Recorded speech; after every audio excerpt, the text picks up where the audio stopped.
Mummy जी, मैं मायके जा रही हूँ। माँ की तबीयत ठीक नहीं है, उन्हें अस्पताल ले जाना है। सविता जी बोली। अब कौन सी आफत आ गई? जब देखो मुंह उठाकर मायके की ओर भाग जाती हो। अपने घर की परवाह ही नहीं है। थोड़ा बहुत अपने बेटे और सास की भी चिंता किया करो, उन्हें भी तेरी ज़रूरत है।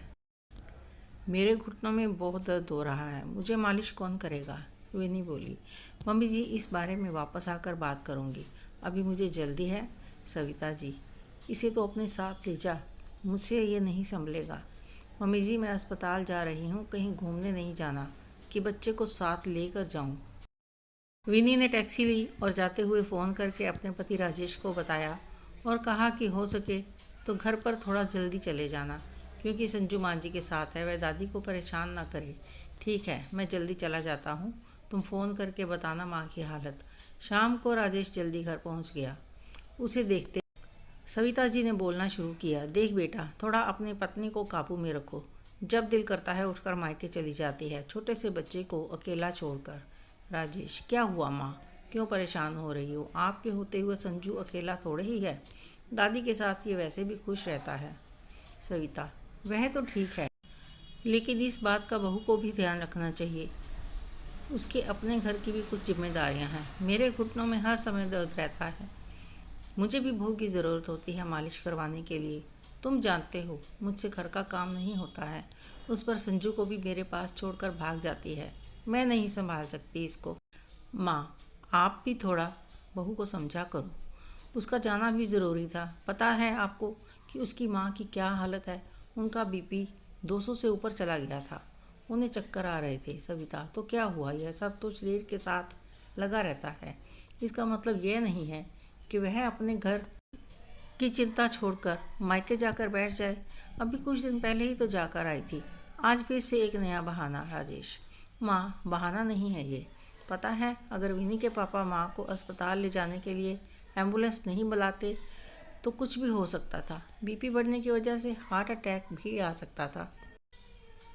विनी के पापा की पैर की हड्डी टूटी हुए होने के बावजूद उन्होंने एम्बुलेंस बुलाई और बाद में उन्होंने विनी को फ़ोन किया और अपनी पत्नी को लेकर खुद अस्पताल गए। सविता, तो अपने बेटे को घर क्यों नहीं बुला लेते? जब पता है कि वह दोनों ठीक नहीं हैं, उन्हें बार बार मेरी बहू को बुलाना पड़ता है। मुझे ज़रा भी अच्छा नहीं लगता। राजेश, माँ, वो आपकी बहू है तो क्या हुआ?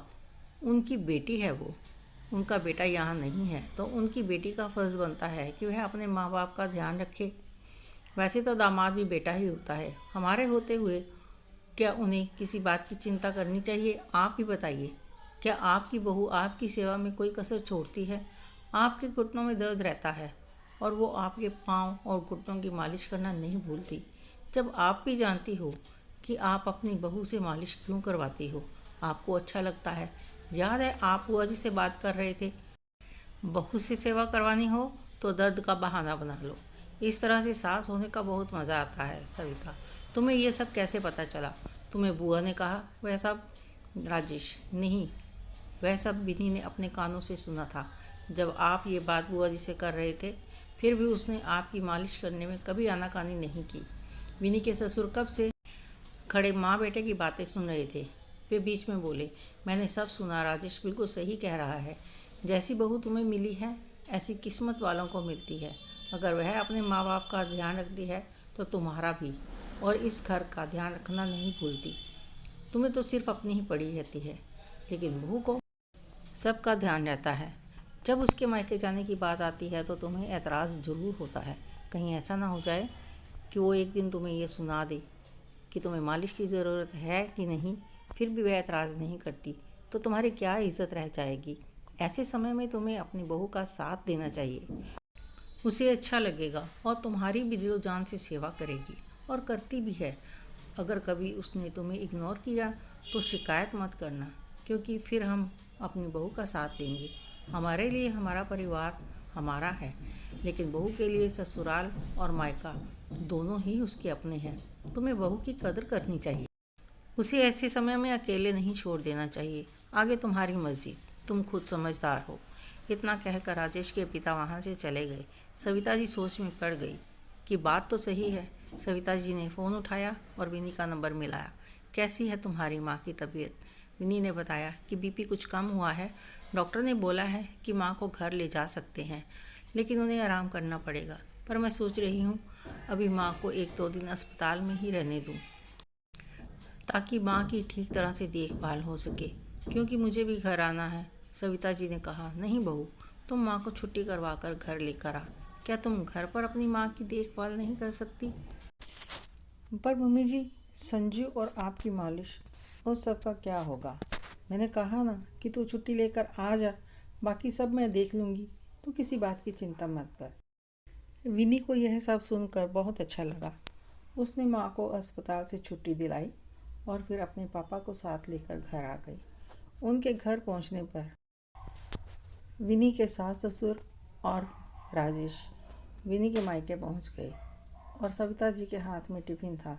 सविता जी ने टिफ़िन विनी के हाथ में पकड़ाते हुए कहा, इसमें तेरे लिए और तेरे पापा के लिए खाना है और एक डिब्बे में बिना नमक की खिचड़ी है।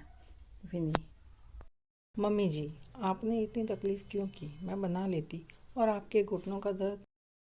सविता जी बात काटते हुए बोली, चुप कर, तुम्हें सब पता है। इतना सुनते ही विनी मुस्कुरा दी और सविता जी भी मुस्कुराने लगी और अपनी बहू को गले से लगा लिया। और सामने खड़े हुए राजेश और उसके पिता दोनों मुस्कुरा रहे थे। ये कहानी आपको कैसी लगी मुझे कमेंट करके ज़रूर बताना। लाइक और शेयर करें, सब्सक्राइब करना ना भूलें।